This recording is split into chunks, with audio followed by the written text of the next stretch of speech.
January 5th, 1969 was the first time that Yogi Bhajan spoke in public in the United States of America.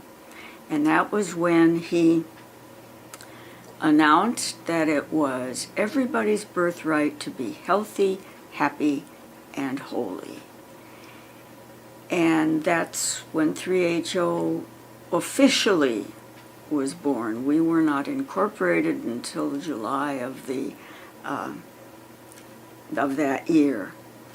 But I had met him previously. I met him in September of 68 at the East-West Cultural Center, where he had gone to meet Dr. Judith Tyberg, who invited all kinds of swamis and yogis, and any spiritual person who came to town went there, and she'd have them lecture on a Sunday. And when I met him, he was in the kitchen cooking soup, and he was a very, very good cook. And she introduced me, and I thought, who is this guy? Because my first reaction was, I don't know. I'm not sure I trust him. I had been fooled by a pseudo-spiritual teacher prior to meeting Yogi Bhajan. And I'd lost a home and spent a lot of money. But as I got to know Yogi Bhajan, I noticed that he had the most beautiful brown eyes with so much kindness in them. And so little by little, I started to trust him. It took a while. And he told me that, he said, you've been betrayed. He said, I'll make it up to you. And he certainly did. It was the best press agent that anybody could ever want. He said, you are going to be the mother of 3HO. I said, oh, no, I've already had my son.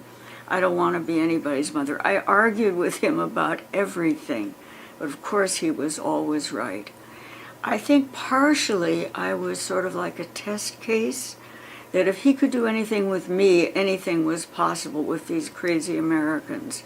It was the era, it was well, let's face it, the hippies, the flower children, and practically everybody who came to class, and everybody that we met, except Yogi Bhajan, and for me, everybody else had taken drugs. And he said, you can get just as high, if not higher, on Kundalini Yoga, and it's legal and there are no bad side effects. And it's very transformational, because the kids who had been taking the drugs were doing it not just to party, they were trying to alter consciousness. It was an era of a change in consciousness. But the way they were doing it, of course, was destroying their brains, and with alcohol, of course, wrecking their livers. And so he taught in such a way, he never said to anyone, don't do this or don't do that. He'd say, if you do this, this is what will happen. If you do that, that will happen. And he would give people a choice. And the thing that he had that was unique, and still is unique on the planet, was total acceptance and love, a divine love of everyone.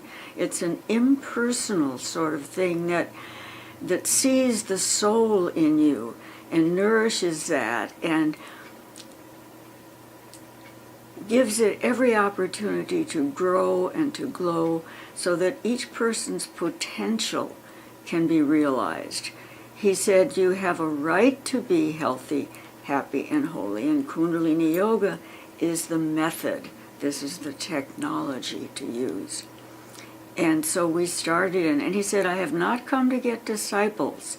He says, I'm not going to initiate anyone. In Kundalini Yoga, you initiate yourself. And he almost, I'm not sure if he said exactly, but if you're too stupid to do it, then you don't belong here. But he said he had come to train teachers. And so I was probably the first teacher that he trained here in the United States. And I remember the way I started teaching. He was teaching at Yoga West, and started in and got a little way into it, and then he looked at me, he said, okay, now you teach the class, and he walked out of the room. And I was terrified. I thought, well, I better do Ong Namo, Gurudev Namo. And then I remember at the end, I couldn't remember the melody for the Long Time Sunshine song.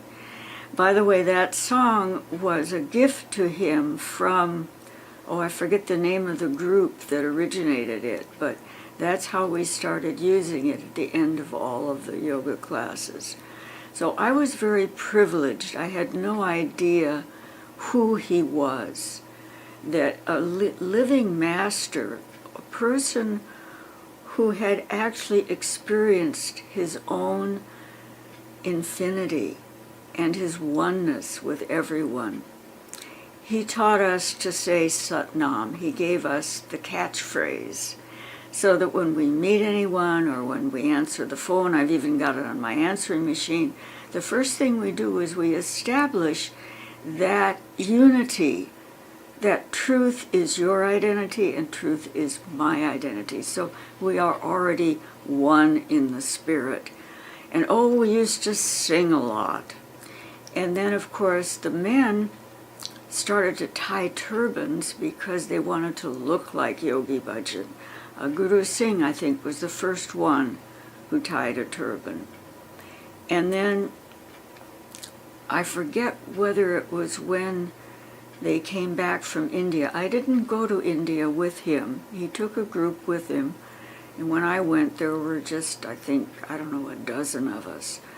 But since the men were given turbans at the Golden Temple, or the Occult Tucket, I forget which, one of the women said, well, what about us? And so they came back wearing turbans, so I thought that was pretty cool. And then we were actually at my apartment, Yogi Bhajan and his wife and a few of the students, and he was talking to his wife and saying, well, if you really wanted to support me, you would wear a turban. We were somewhere. So I excused myself and I went down to my apartment. Where were we? I forget. When you get to be my age, you forget things conveniently. It's a good excuse. You use age, you can cop out on anything. So I went down and I took some chunies that I had, because usually I would throw a chunie over my head. And I tied a turban and I came back and there I was with my first turban. And he thought that was really funny, and he tied a turban around it. And I had left a piece of material hanging down. And everybody said, no. He said, no, that's how the Nihang Singhs wear it. So anyway, I have many, many, many memories. Everything that he said would happen, happened.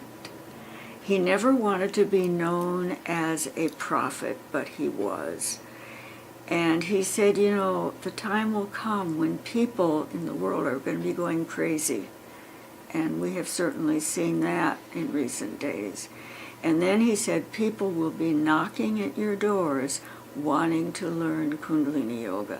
And it's going to spread all over the world. And this was when I was so proud. I remember I kept a little map. And we had 8 centers in different cities. Started out here, then New Mexico, Washington, D.C. But everything that he said has come to be. So he based his behavior in his life on the lives of the gurus. He told us Guru Nanak, for instance, Nanak's name means no, no. He never said no to anything. Whatever came his way, he accepted it. He accepted everyone. He gave us the reasons for letting our hair grow long. The flower children were already doing it, but they didn't know why. And he would give us the scientific reasons for doing things. So I don't know what else to say except that I'm very grateful that I had the opportunity that I did, that I probably didn't appreciate enough while I had it, but to spend time with a liberated master. He wasn't the master of any of us. He was the master of himself and the master of anything he tried. He was a great cook. I'm sure he could sew if he wanted to. And he didn't sing quite the way I would have liked, but he appreciated music, and he encouraged everyone, no matter what field they were in. And he told all the young people to go back to school. He valued scholastic achievement. Well, one of the things he said was that he had never really read a book or studied. He'd put a book under his pillow at night, and he'd wake up in the morning, he'd know what was in it. So anyway, thank you for this opportunity to speak with you on this occasion of the anniversary of 3HO.